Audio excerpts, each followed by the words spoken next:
All right, so this is just like a quick video on certain things I've been thinking about recently. Essentially, there's a lot of different stuff out there around boredom and like meaning and existentialism and things like that. And I think Kierkegaard is a really good philosopher. I haven't read his stuff, but I've definitely seen a lot of things talking about his stuff.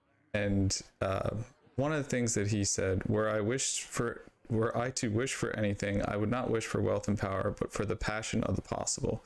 That eye which everywhere, ever young, ever burning, sees possibility. Pleasure disappoints, not possibility. And honestly, I think what he's referring to in this is that as a human being, we derive like pleasure disappoints, not possibility. We derive like purpose, goal seeking, meaning with things that aren't there. So we try to create things, and we have things that in our mind are possible. And we set those things up as goals, because if we were to reach those goals, then presumably some positive outcome would occur. So we imagine the future and then we work towards that. And if we hit that, then we get this rush, this sense of this reward, a feeling of accomplishment that comes from dopamine. So essentially what he's talking about here, and when he's talking about possibility, is that you're imagining something, you're going forward. He doesn't care about wealth and power. Those things are the after effects, like post the dopamine craving, seeking, all that kind of stuff. It's literally like, okay, well, I've already done these things. I'm already successful. So now it's kind of like, what's there? You're empty. You feel like your best days are behind you, that kind of thing. So a lot of it just is stemming from our brain and how we derive pleasure. So like the positive emotions that you feel, excitement, craving, all those kind of things, they're all coming from dopamine. The after effects are basically like, you're at a low dopamine state, so you don't feel good. So I think what he's saying with pleasure disappoints, not possibility, you're trying something, you're like, enthusiastic about something, like it's always on to the next thing. You always want to try, like, oh, maybe this will be better, maybe this will be better. And so it's the novelty. It's like two things. One, it's the fact that if it does succeed, you should be rewarded. You feel like, oh great, whatever I was trying to do, it worked. But the other possibility is that, or not the other possibility, the other aspect of it is that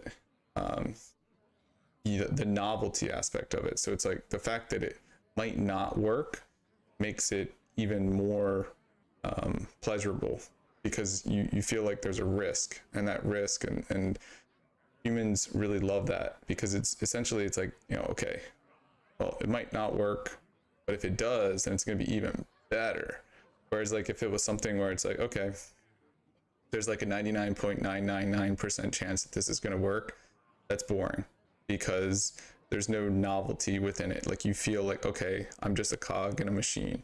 And so I think a lot of our current day-to-day issues with life and everything else is that a lot of times we do feel like cogs in the machine. Like everything is so well mapped out, and it's getting even more so. So eventually it's going to be completely designed.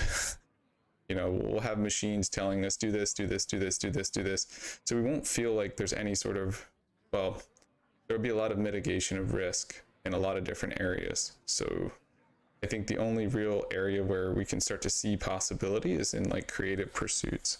Being able to use like a piece of our brain we haven't really had to use that much, which is like just thinking about things and trying to come up with new ideas and testing things out. And so I think that'll be where things evolve to, but it's difficult to know. So I think gone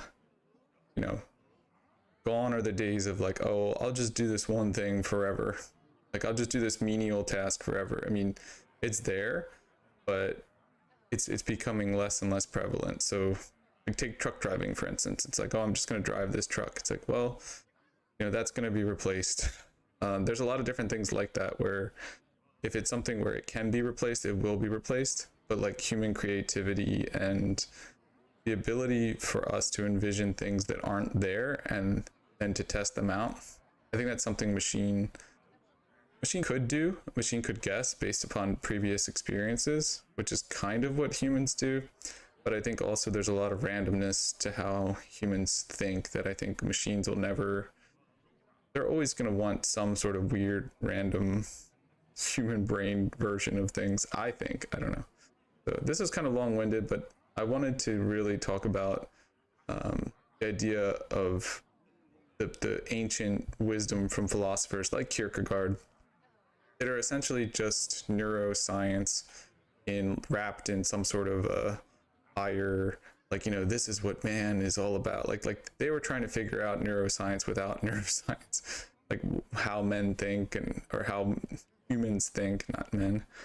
But in general, I think the idea in this quote that I put up there from Kierkegaard, I maybe put it in the video later, but probably won't, is that it's not about wealth and power and all the different like accolades and rewards after the fact. It's about passion of the possible, like trying things out. It's like, oh, what about this? What about this? What about this? So always excited about the future and, you know, new possibilities. So if you want to maintain your happiness and your positivity, I think when you have a lot of different things that you can engage in, that's actually, you know, really good for you. So I think it's when you run out of things, or you put all your eggs in one basket and then that basket gets turned over, that then you run into trouble. So I think you should always have a lot of different things going on in your life and you'll be happy.